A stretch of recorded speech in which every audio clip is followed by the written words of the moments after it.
안녕하세요. 여러분의 유튜버 돈하우스의 브린입니다. 고인물입니다. 반갑습니다. 반갑습니다. 자, 지난 시간에 이어서 네. 관상학적으로 오늘은 점과 털에 대해서 얘기를 나눠보겠습니다. 점 그리고 털. 고소영님 여기 코에 점, 이게 굉장히 여자들한테 한때 붐처럼 이렇게 점 성형을 하게 만들었잖아요. 그리고 정동남님인가 코끼무로 이렇게 촛불 끄신 분 아세요 혹시? 봤던 것 같아요. 아 봤던 것 네. 같아요. 그럼 옛날 사람.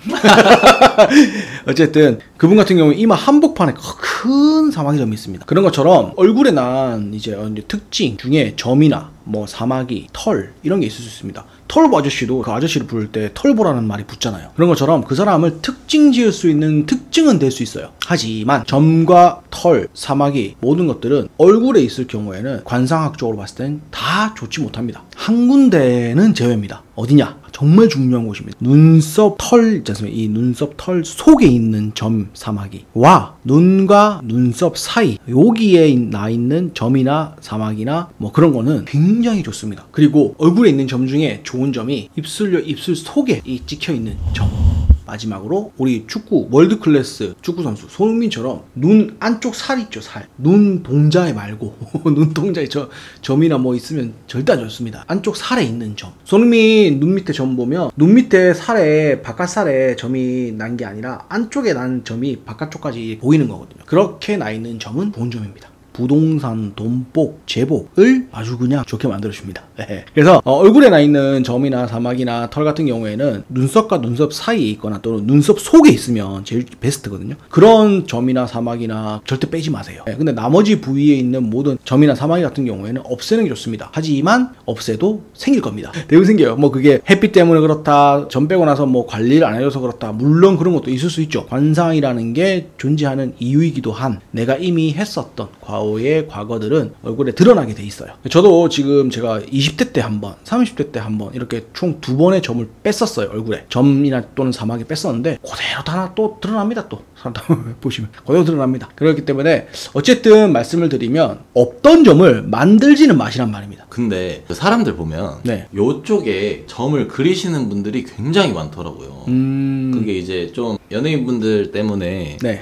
유행이 한번 됐었는데 여기에 점이 있으면 좀 섹시점? 약간 그런 느낌으로 좀 바라보시더라고요. 여기 점이 있는 건 눈물점이라고 합니다. 관상학적으로는 눈물점이고, 여기에 점이 있으면 눈물 흘릴 일이 있거나 또는 눈물을 사소한 걸로도 잘 흘리게 됩니다. 한마디로 감수성이 풍부해진다는 거죠. 보는 사람 입장에서도 그 위치를 보면 뭔가 모르게 보호해주고 싶고 뭔가 모르게 안아주고 싶고 맞아 그런 걸 느낄 수도 있어요. 네, 사람에 따라 다르겠지만 그런 걸로 어느 정도 매력을 느낀다면 사실 그런 매력들은 꾸준하지 못하고 길게 못 가요. 순간적인 상대를 속이는 그런 하나의 방법이라고 저 개인적으로는 그렇게 생각해요. 그래서 그런 거는 굳이 없는데 만들지 마세요. 저는 여기 있었거든요. 있었고 뺐었어요. 근데 한 번 더 생겼다가 뺐는데 지금은 나 엄청 희미해졌어요. 그래서 저도 이제 뭐 감동적인 영화나 그런 거 보면 저도 모르게 좀 울컥할 때도 있고 그렇거든요.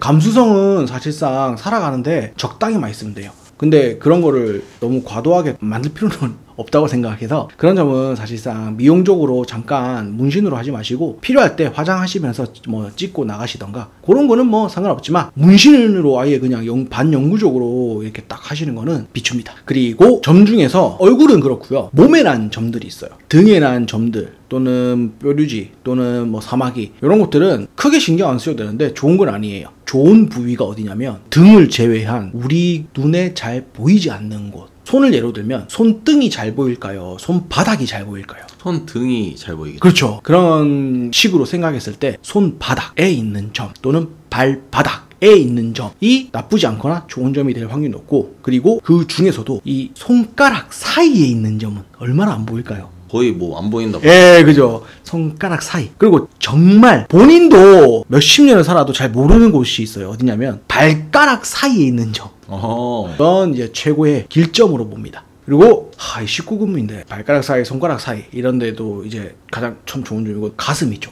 가슴 중에서도 돌출되어 있는 유두 주변에 점이 있거나 또는 털이 나 있거나 그러면 좋은 점입니다. 어떤 점이 좋냐? 배우자를 나를 으쌰으쌰 해주고 나를 지원해주고 또는 내가 편안하게 내 일을 할 수 있게끔 해주는 조력자. 같은 배우자를 만날 확률이 높아지고 연애를 할 때도 결혼을 할 때도 비슷합니다. 여자복이 있죠. 여복. 그리고 사실 우리 결혼 생활하면 연애도 그렇지만 중요한 게 궁합이잖아요. 정신적인 궁합도 중요하고 궁합도 중요하잖아요. 이 속궁합이 어떤 상대를 만나도 좋은 그런 거를 알 수 있는 이제 관상학적으로 봤을 때 부위가 바로 남자의 생식기 중에 제일 끝에 앞으로 돌출되어 있는 버섯 모양 그 밑에 잘 안 보이는 처마 밑에 있는 그 틈에 있는 점이나 사마귀, 그게 바로 어떤 여자와도 속궁합이면 속궁합, 그리고 여자복이면 여자복 다 얻을 수 있고, 그러지 못한 여자와는 인연이 잘 안 되는 그런 운을 가진 남자라고 생각하시면 되세요. 여자분들 같은 경우에는 동일하게 아까 말씀드린 가슴에 있는 유두 주위에 있는 점,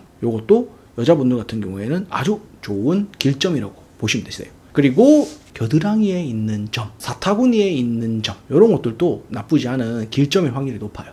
물론 구체적으로 어떤 모양을 하고 어떤 부위에 정확하게 있는지에 따라서 조금 달라지긴 한데, 그런 점들이나 그런 것들이 대부분 다 길점이라고 보시면 되세요. 신체에서 외부로 노출되어 있는 부분에 있는 점이나 사망이나 그런 것들 같은 경우에는 사실상 좋지 못하다 보시면 되세요. 그리고 털에 대해서 말씀드리면, 제가 저번에 턱 관상에 대해서 얘기할 때 턱 수염이라든지 수염, 얼굴에 나는 털 같은 경우에는 이제 어느 정도 말씀드렸기 때문에 몸에 있는 털에 대해서 말씀드리면, 털은 외국인들 보면 막 가슴 사이에 막 털이 있어갖고 막 이렇게 막 밑에까지 막 있고 그런 걸 보고 막 남성의 상징, 와일드함 이런 걸 하잖아요.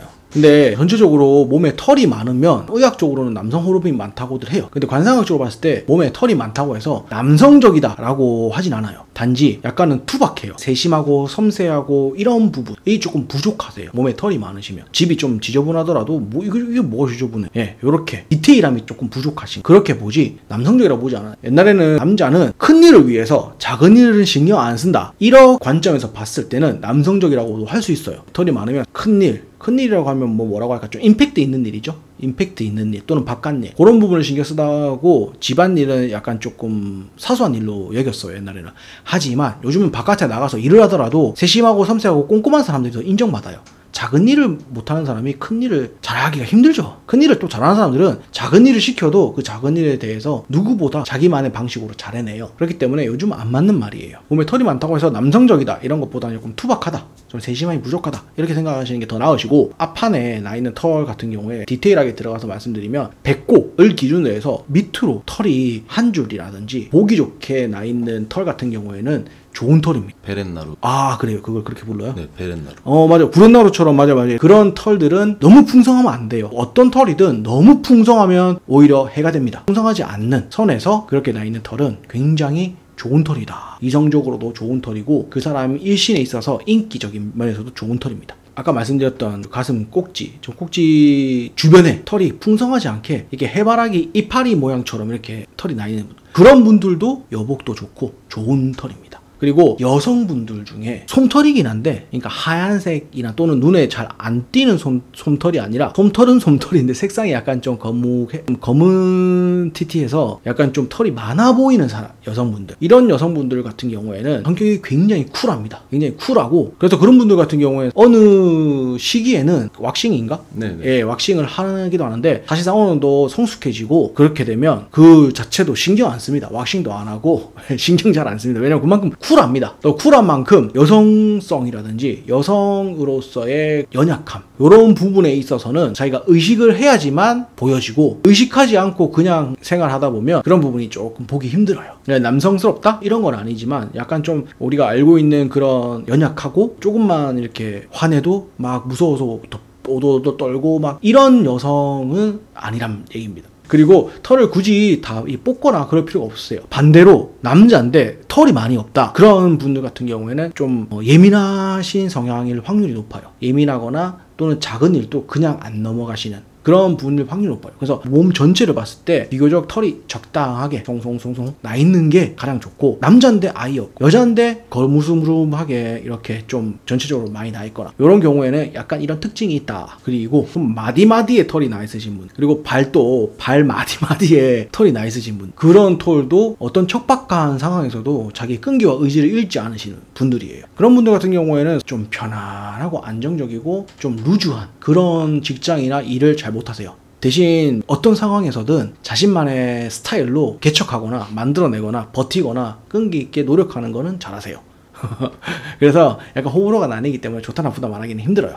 전체적으로 털에 대해서 말씀드리면, 몸에 있던 얼굴에 있던 털은 아까도 말씀드렸듯이 어느 일정 부위가 너무 눈에 띄게 풍성하거나 또는 너무 빼곡히 나 있거나 그런 거는 흉으로 보세요. 그리고 두 번째로, 사람마다 털을 만지면 부드러움이라든지 느껴지는 감촉이 다 달라요. 이건 비교를 해야지 알 수 있는 거라서 제가 어떻게 하더 뭐 부드러운 편이시다, 뭐 거친 편이시다, 부드러운 편은 어떻다, 뭐 거친 편이신 분은 어떻다 이렇게 말해도 잘 모르실 거예요. 근데 어느 정도 내 주변 사람들이랑 나 있는 이 겉에 잘 보이는 털들 있잖아요. 머릿결이 조금 부드럽고 연한 사람들은 몸에 나 있는 털도 부드럽고 연할 확률이 높아요. 그래서 머릿결을 비교하시거나 그래도 돼요. 머릿결이 두껍고 뻣뻣하고 막 엄청 강인해 보이시는 분들 같은 경우에는, 몸에 털이 날 경우에는 거친 털이 날 확률이 높아요. 머리나 또는 눈썹 털 있죠. 눈썹 털, 머리털의 촉감 정도가 몸에 나 있는 털과 비슷하다고 보시면 되세요. 그렇게 비교했을 때 부드럽다, 숱이 그렇게 많지 않다 이러신 분들 같은 경우에는 좀 섬세하고 약간은 예민한 편이고, 그리고 약간 감수성이 풍부해요. 반대로 눈썹도 그렇고 머리도 그렇고 좀 숱이 많고 풍성하고 털 한 가닥 한 가닥이 힘이 있다 이런 분들 같은 경우에는 좀 촉감이 거칠고 꺼끌꺼끌하거나 그럴 거예요. 그러신 분들 같은 경우에는 말 그대로 디테일이 좀 떨어지고 상대를 이해하거나 배려하는 데 있어 갖고 조금 많이 부족하신 부분이 많아요. 대신 포용력이라든지 대범함이라든지 그런 거는 좀 갖고 계세요. 물론 다른 관상도 봐야겠지만 기본적으로는 그렇게 돼요. 털로만 봤을 때는. 만약에 송승헌님 눈썹이 그렇게 짙고 숱도 많은데 거기다가 촉감까지 거칠다면 함께 평생 살아가실 분 같은 경우에는 내가 배려를 받는다, 내가 사랑을 받는다 라는 느낌을 좀 덜 받으실 수도 있어요. 왜냐면 그런 감수성적인 감정을 표현하고 내 사랑을 표현하고 이런 부분이 조금 부족하시거든요. 왜냐면 내가 지금 함께 있고 내가 널 위해서 돈을 벌어와서 함께 밥을 먹고 함께 잠을 자고, 이거면 당연히 사랑하니까 이러는 거지, 굳이 또 사랑한다는 말을 말로 표현할 필요 있어? 라는 거를 무의식 중에 의식하고 계신 분들이에요. 그냥 다른 건 필요 없어요. 그냥 지금 이게 내 마음을 다 보여주는 거지, 뭘 또 말을 하고 뭐 특별한 날 뭘 이렇게 깜짝 이벤트를 하고 뭐 손편지를 쓰고 뭐 이런 감수성이 풍부하거나 그런 약간 조금 정적인 거에 대해서는 조금 둔감하세요. 그렇기 때문에 그런 부분을 좀 잘 캐치하셔가지고 사람 보실 때 조금 참고하시면 도움이 되지 않을까 싶습니다. 오늘은 덤과 털에 대해서 얘기를 나눴는데요. 네네. 얘기를 나눠보다 보니까 보이지 않는 그런 곳에 있는 점이 길점이다. 맞아요. 그러니까 여러분들도 한번 집에서 자신의 몸을 구석구석 한번 보세요. 거울 가지고. 아, 나는 여기에 점이 있었구나. 내 몸이지만 새롭게 느껴지면서 또 재미도 있지 않을까 싶습니다. 저희 돈하우스를 끝까지 시청해주신 구독자 여러분, 부자 되시길 바랍니다. 부자 되세요. 여러분의 생각을 댓글로 남겨주시면 저희는 더욱더 유익한 내용과 알찬 영상으로 찾아뵙겠습니다. 감사합니다. 감사합니다.